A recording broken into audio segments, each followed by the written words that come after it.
Hey everyone, it's BigSmoons with a Platinum Review, where I talk about the games that I have the Platinum Trophy or 100% on and what it took to get there. I also review the games based on the amount of fun I had. Humanity needs a hero, and Shepard is the best we got. It's time to answer the call in this sci-fi RPG. Let's get started. Mass Effect was developed by BioWare and released on the Xbox 360 in 2007. Viewers of previous videos might know that I had an Xbox 360, and I remember getting this game at launch. For the purpose of this video, I'm reviewing the Legendary Edition that released in 2021 for the PlayStation 4. If you're watching this on the day I released the video, then happy N7 Day. Mass Effect kicks off with a character creator screen. You design your Commander Shepard to include gender, appearance, backstory, and specialization. I would spend a lot of time here weighing out the pros and cons of each class choice and choosing wisely. This guy or girl is your character for the long haul if you play the entire trilogy. If you don't have some combat skills that you would like though, don't worry. You'll get teammates to balance out the areas your character is deficient in.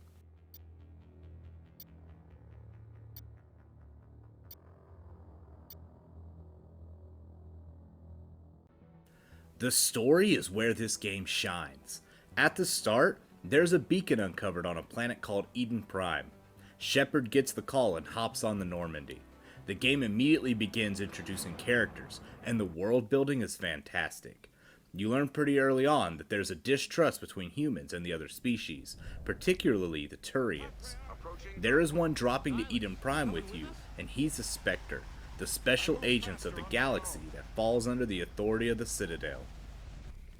I know that the opening of this game can be a lot to take in, and I don't want to ruin too much of the story. I will say that the visit to Eden Prime does not go as planned. You'll meet two potential teammates in Kaidan and Ashley. You're introduced to the bad guys, the Geth, who are being led by a Turian named Saren. You take off to the Citadel to inform the Council, but Saren is a Spectre, so the Council requires proof. You will begin to recruit people to your team at this point.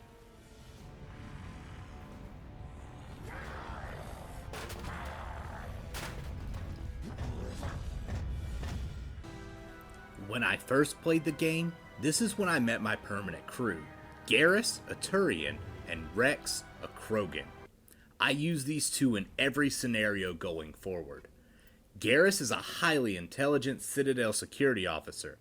He's investigating Saren by the books, and when that fails, he requests to join up with Shepard. Rex, on the other hand, is a ruthless bounty hunter. The juxtaposition of these two personalities lead to great conversations when they're just standing around talking to each other. The other major races are the Quarians and the Asari. You get party members of these species as well in the form of Tali and Liara. There's an arsenal of weapons and armor at your disposal as well. You can equip a pistol, shotgun, assault rifle, or sniper rifle. Your skill level will affect your efficiency with these. Depending on your build, you'll be able to wear different levels of armor. You can also deck your party out in different armors and with different weapons. It wouldn't be a BioWare RPG if there wasn't some love interests. You can build relationships with the characters, and if you're willing, a romantic relationship. The options in the original game are fairly limited, but you can still flirt with characters and get into their good graces. That leads me to another great point about the game, the character development. There are a lot of politics at play here. The rich backstory only further develops throughout the game. The characters have lived and are living in this world. The Turians and humans went to war prior to the start of the game. Krogans have been unable to reproduce since Solarian scientists designed the genophage. These different species are still dealing with the repercussions of their history. Your party members are learning to work together with different species to conquer a common goal. Saren must be stopped, and I promise you all, we will stop him. The core gameplay is that of a third-person shooter, with choices and dialogue wheels throughout. These are the guys who brought us Knights of the Old Republic, and it shows here. The original Mass Effect was a passable third-person shooter. and the updates for the Legendary Edition are a great improvement. It still isn't as fluid feeling as the later entries, but it does a decent job. The real shining star is the dialogue system. There are two main personality paths you can take, Paragon and Renegade. I played as a Paragon and all of my interactions went on to support that. I have played as both paths before, and being a Renegade can be more fun and efficient, but Paragons are much more diplomatic. You can handle situations by talking characters down if your Charm or Intimidate is high enough from your Paragon or Renegade points, respectively. This would be a good time to find somewhere else to work. Yeah, right. For an ambush. I give Mass Effect a 10 out of 10 for fun.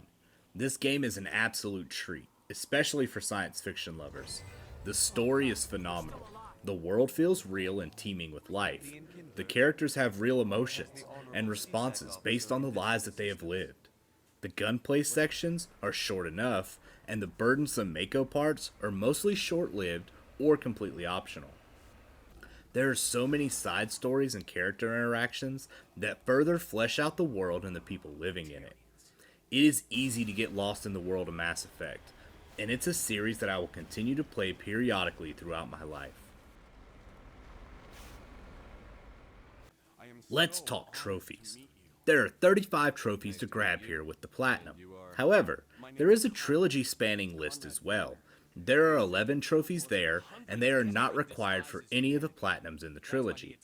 If you played the original game back on the 360 like I did, you will immediately see that the Platinum for this is much easier than the 1000 gamer score was then. You will achieve 8 of the trophies from simply playing to the end of the game. You could skip all the dialogue, side quests, relationship building, and using your skills in combat and still walk away with 8 trophies. However, that is no way to play this game. Honestly, if you're taking your time to explore the galaxy, you are guaranteed a few more trophies. There are 3 trophies associated with landing on 8 uncharted worlds, 6 trophies associated with completing 5 missions with each of your available party members. Max out either Paragon or Renegade. This will net you 1 trophy, and if you're maxing out either Charm or Intimidate at the same time, you'll be able to use that skill to pick up another. Do as many side quests as you come upon, and you will eventually get the Completionist trophy. You don't have to do everything in the game to get this, just more than half of the content. You'll also need to tackle the DLC that's included in the Legendary Edition, Bring Down the Sky. It doesn't take long to do and can net you some decent equipment. The rest of this list is fairly boring. You need to use combat skills with either you or one of your squad mates. It's only required 25 times, or 50 when we're talking about healing. This accounts for a whopping 12 trophies. The most easily missed trophy is called Archivist, and it requires the player to fill a few spots in your codex. The reason this trophy is so important to look out for is that you can miss an entry in the opening part of the game during a conversation with Nihilus and Captain Anderson. You need to talk to all the characters early in the game and make sure you're asking questions when given the option to investigate further. This will prevent you from missing it. Luckily, if you do miss an entry, you can start a new character and get it in a couple hours. You're very blunt, Shepard, but you're right. With the introduction of the Legendary Edition, the game now only requires 1 playthrough to net all the trophies, as opposed to the original editions. You will have to complete it on Insanity and complete Romances if you want to get all the trophies from the separate list, but not for the Platinum. The game can be played on Easy and is an incredible first entry into an equally incredible trilogy. With all that being said, I recommend you get that Platinum. Thanks for watching, everyone. Mass Effect is easily my favorite video game trilogy. I love how the story flows from the initial game all the way to the conclusion in Mass Effect 3.